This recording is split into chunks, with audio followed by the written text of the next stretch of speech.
À tous mes frères, à tous mes sœurs d'Afrique, je vous remercie d'être encore revenus sur cette plateforme aujourd'hui. Ce message, je l'adresse plus particulièrement à tous mes frères, je l'adresse plus particulièrement à toutes mes sœurs, je l'adresse plus particulièrement à tous mes dirigeants africains. Chers dirigeants, regardez ceci. Al-Niger est situé dans la région du Sud Cameroun, à une distance par route de près de 300 km. Kribi est une ville touristique qui reçoit étrangers nationaux, un lieu où il fait bon vivre. C'est également la ville par excellence où la prostitution rythme le quotidien des habitants. Les jeunes filles sont les plus impliquées. Chacune a ses raisons. Si je fais la vie de dehors, ça dépend de la vie de mes tantes. Mes tantes font la vie du dehors. La première fois, quand on est sorti, j'avais encore peur. On est parti en boîte. L'une des gars ont vu ma tante que nous, qu'elle a la petite fille, après ça, ma tante a dit que nous, c'est ma fille là-bas. Elle a négocié avec le gars là. Je n'étais même pas au courant, c'est là que je suis rentrée avec le gars là. Le matin, quand il a dit que qu'est-ce qui se passait, il me dit que non, voici ton argent qu'on a négocié avec le gars. Après ça, moi-même, j'ai commencé à aller seule. Ce qui m'amène à me prostituer, c'est le manque de moyens de mes parents à entretenir mon corps, subvenir à mes propres besoins et les besoins de mes petits soeurs aussi. Je me positionne avec quelqu'un qui peut me donner assez d'argent. Par exemple, le blanc, lui, peut me donner 10 € là. Et ça me fait beaucoup. Le phénomène est connu de tous et semble déjà banal dans la ville. C'est un phénomène réel dans le sens où Kribi étant une ville d'opportunités économiques, c'est désormais ancré totalement dans les attitudes, le mode de vie de la ville de Kribi, que les gens tendent à banaliser la situation. Ce n'est pas dire que ça n'aimait pas. C'est des personnes de manière insoupçonnée, ce sont les familles qui favorisent, ce sont des autorités qui s'engagent même dans ça. Ça émeut, mais on a l'impression que tout est fait pour que ça se perpétue. Vous ne les verrez jamais en bordure de route ou à la plage pour proposer leurs services aux hommes. Les facilitateurs se recrutent. Au niveau des passes, je fais dans la vie parce qu'il y a beaucoup de mes amis qui me confient certains trucs. Quand je vais dans les boîtes de nuit, je vais pour ça. C'est pour aller travailler l'argent pour moi. Si je trouve une femme, je peux me donner 5 000 francs et me donner aussi peut-être 3 biens. Et je quitte ici, il m'avait ailleurs. Si je pointe ici là peut-être 5 000 francs, il pointe là-bas 2 500 ou 3 000. Et les grands frères connaissent déjà que et moi je fais dans ça. Je pense que vous êtes dans votre palais. Vous ne savez pas ce qui se passe dehors. Vous ne savez pas ce qui se passe dehors. Chers dirigeants, vos enfants souffrent. Chers dirigeants, vos enfants meurent. Chers dirigeants, que faites-vous? Que faites-vous, chers dirigeants? Vos enfants sont obligés de se prostituer juste pour avoir de quoi manger. Vos enfants sont obligés de fumer, de prendre n'importe quoi, juste pour garder espoir et attendre le lendemain. Comme chaque week-end, Axel Innocent se détend en tirant quelques bouffées de sa pipe à eau. Je fume un peu la chicha pour pouvoir relaxer et surtout dans ces temps de pluie, cela me permet de garder une certaine chaleur ambiante. Et après avoir fini de fumer la chicha, je me rends dehors et échanger avec des amis.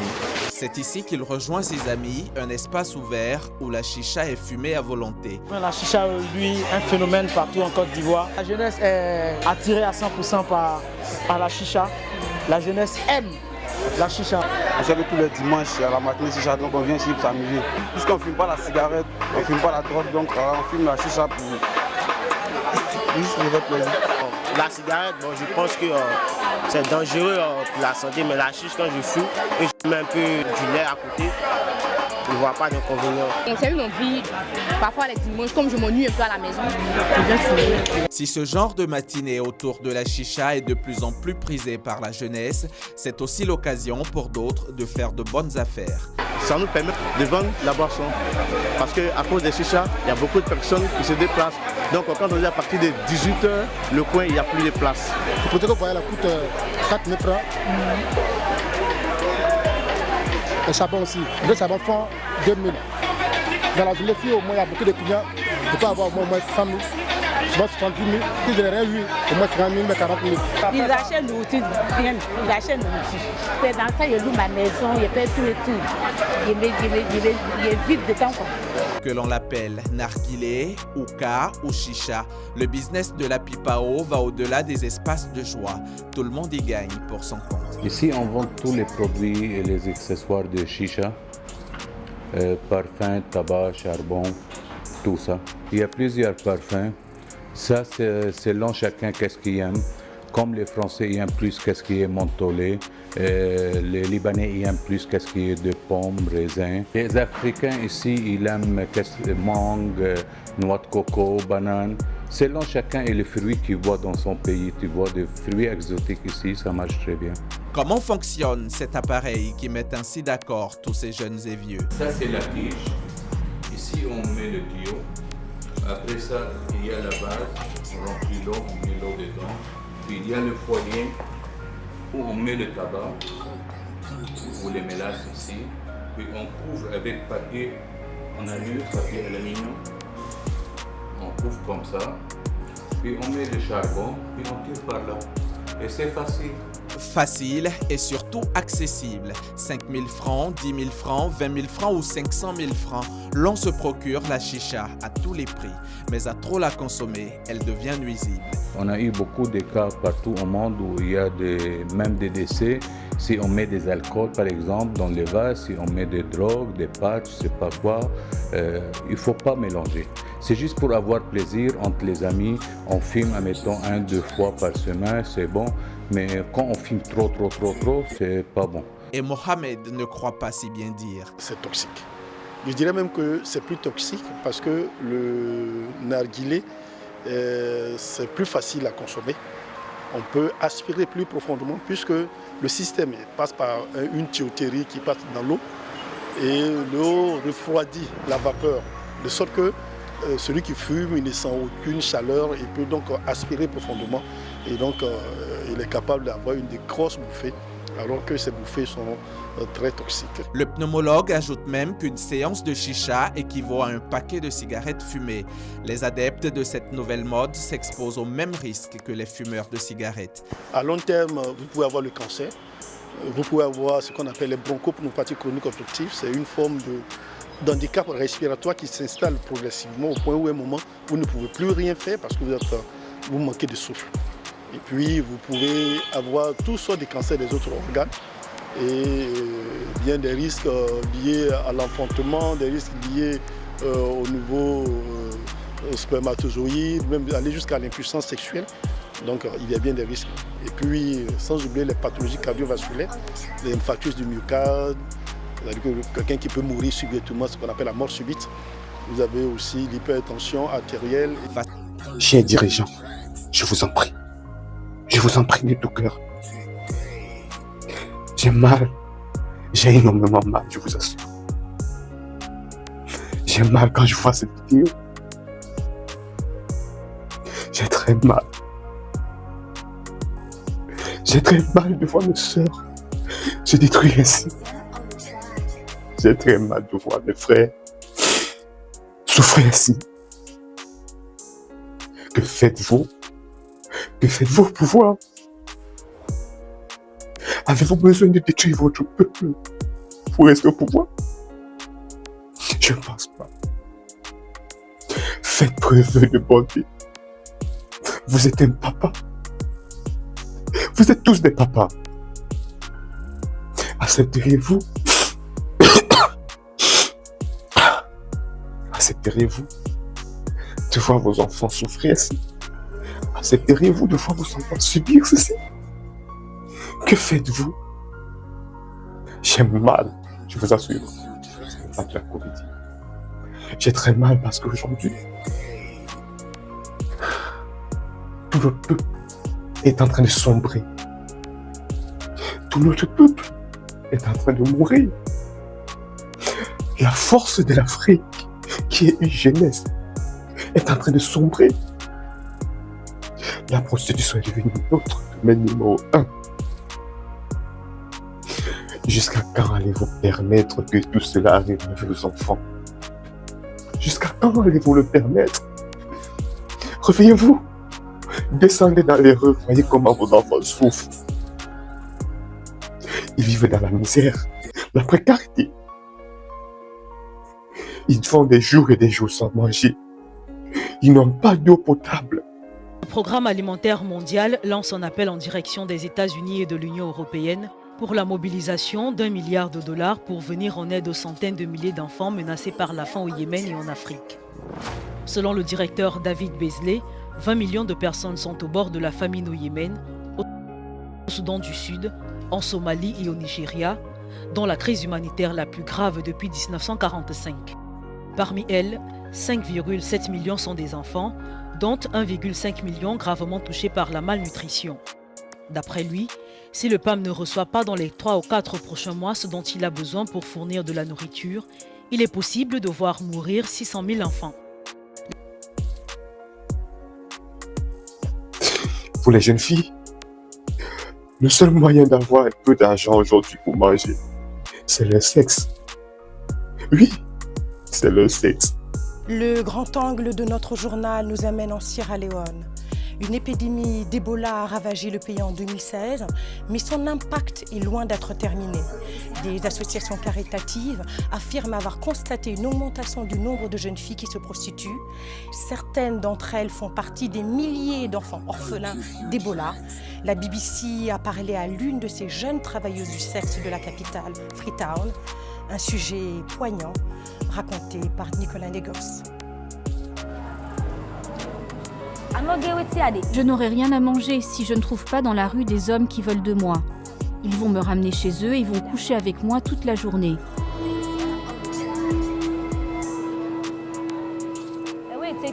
À la fin, ils me donnent en général 5 000 léones, soit environ 50 centimes d'euros. Environ 300 000 femmes se prostituent en Sierra Leone.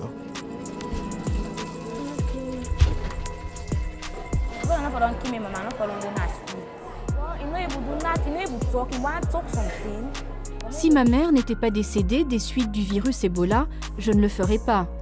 À la fin, elle était incapable de faire quoi que ce soit, même pas de parler. Les organismes de bienfaisance disent qu'il y a beaucoup plus de jeunes femmes dans les rues depuis la crise d'Ebola.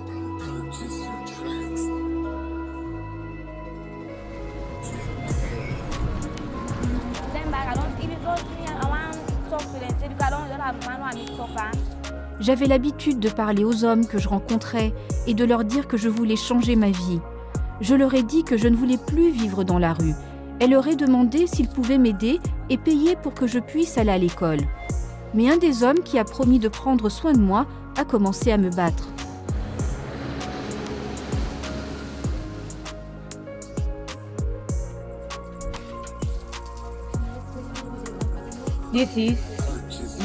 Ceci est le mascara.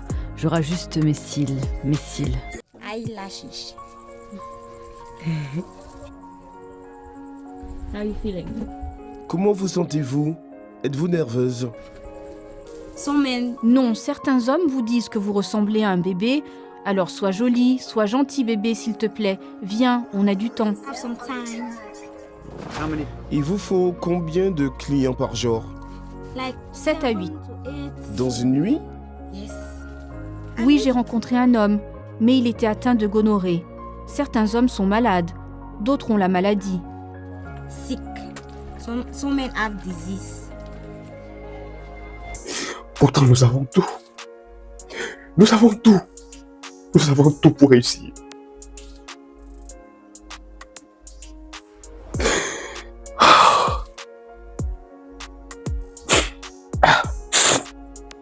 Je n'avais pas l'intention. Excusez-moi. C'est juste que quand je prends toujours ce sujet, en fait, ça me fait toujours pleurer. Ça me fait mal de voir cette population, de voir mon peuple, le peuple africain, le peuple dont ça me fait mal. Ça fait très mal. Ça fait très mal de voir que nous sommes riches, mais que cette richesse, nous préférons le donner aux autres, mourir de faim. Comment pouvons-nous aimer les autres que nous-mêmes? Les prix ne font que grimper de jour en jour. La population ne fait que sombrer. L'élite occidentale ne veut que détruire l'Afrique. Le tribalisme par-ci, le tribalisme par-là. Tout cela, ce n'est rien. Nous sommes tous africains. Nous sommes tous africains. Ne laissons pas l'ennemi nous détruire. Ne laissons pas l'ennemi nous détruire. L'élite occidentale veut le mal et la destruction de l'Afrique. Jusqu'à quand est-ce que vous voulez que nous soyons réduits à vos esclaves? Sommes-nous des esclaves? Allons-nous demeurer esclaves?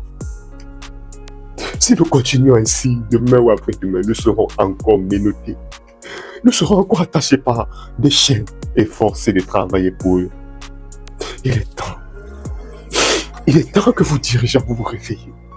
Il est temps que vous vous levez et dites stop. Il est temps que vous démissionniez si cela est nécessaire. Il est temps que vous arrêtez, car le peuple souffre. À vous, mes chers jeunes frères, à vous. À vous, mes frères, soyez forts. Soyez forts, car un vent nouveau est en train de souffler sur l'Afrique. Un vent nouveau est en train de passer. Et je suis sûr que nos leaders prendront exemple sur les leaders de l'AES. Je suis sûr que nos leaders s'élèveront et diront nous allions à l'AES. Je suis sûr que nos leaders diront aux élites occidentaux stop, ça s'arrête ici. Ne perdez pas espoir. Ne perdons pas espoir. Prions, essayons de travailler ce qu'on peut. Forçons, restons debout. Ne tombons pas plus bas. Il est temps que nous disions stop. Merci Ibrahim Traoré. Merci Assimi Goïta.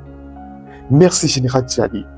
Car vous redonnez encore espoir à beaucoup, à des millions et des millions de jeunes Africains aujourd'hui, moi y compris. Merci infiniment. L'alcool ne va pas nous détruire. La prostitution ne nous détruira pas. Le tribalisme ne nous détruira pas. Nous allons rester un et indivisibles. Que ce soit la drogue, cela ne pourra pas nous fragiliser et nous briser.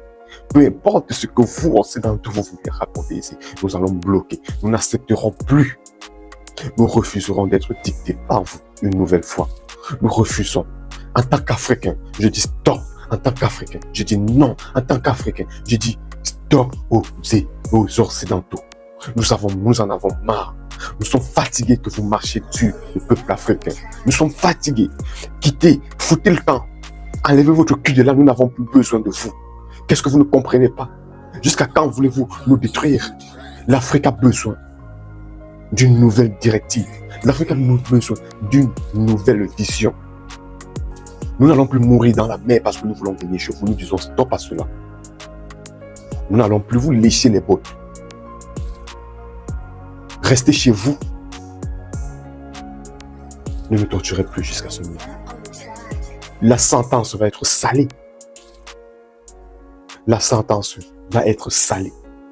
L'addition va être très salée. Vous n'avez pas idée. L'Africain est certes de cible, mais il a également son côté obscur qu'il n'aime pas exposer. L'Africain est tolérant. L'Africain est compréhensif. L'Africain est aimant. L'Africain accepte l'humiliation. Mais du moment où l'Africain dit stop, tout s'arrête en ce moment. Au moment où l'Africain dit stop, en ce moment, tout s'arrête. Ne croyez pas que vous allez continuer à détruire le peuple africain. Nous n'accepterons plus cela. Nous n'allons plus jamais l'accepter. Nous n'allons plus le permettre. Nous n'allons plus jamais et jamais accepter que vous nous marchiez dessus. Cela s'arrête dès maintenant. L'Afrique est plus que debout. Vous avez assez fait et nous avons assez écoupé. Nous avons tellement absorbé qu'à ce niveau, c'est bloqué. Nous n'en pouvons plus. Même l'éponge qui absorbe de l'eau, lorsqu'elle atteint ses limites, elle refuse et n'absorbe plus. Nous sommes fatigués. Et sachez une chose, nous sommes encore passifs. Nous sommes encore calmes. On vous donne encore l'occasion de changer de vision. On vous donne encore l'occasion de voir comment vous retirer. Car l'Afrique n'a plus besoin des Occidentaux. Nous ne bénéficions de rien de vous, si ce n'est que les injures, le mépris, les assassinats des dirigeants, la déstabilisation, l'assassinat de la population, la maltraitance. Nous sommes fatigués de cela. Aujourd'hui, nous préférons marcher aux côtés des Russes. Nous préférons marcher aux côtés des Chinois. Nous préférons marcher aux côtés des Indiens. Nous préférons marcher aux côtés des Nord-Coréens. Oui, vous dites qu'ils sont des dictateurs, nous acceptons. Mais nous préférons marcher aux côtés de ces dictateurs qui ont au moins une vision claire du lendemain. Qui, au moins, ne viennent pas dans un pays imposé ou tuer des gens juste pour du pétrole ou des ressources minières. Nous sommes fatigués et nous vous disons non, non et non. Nous allons protéger tous nos leaders, qu'ils soient médiocres, qu'ils soient nuls, peu importe. Nous allons les protéger. Et nous savons que ces dirigeants ont compris votre jeu et sont en train de mettre les choses en place pour vous chasser tous de chez nous. Nous n'avons plus besoin de vous. Partez. Nous préférons dîner aux côtés de ceux dont vous traitez de dictateurs.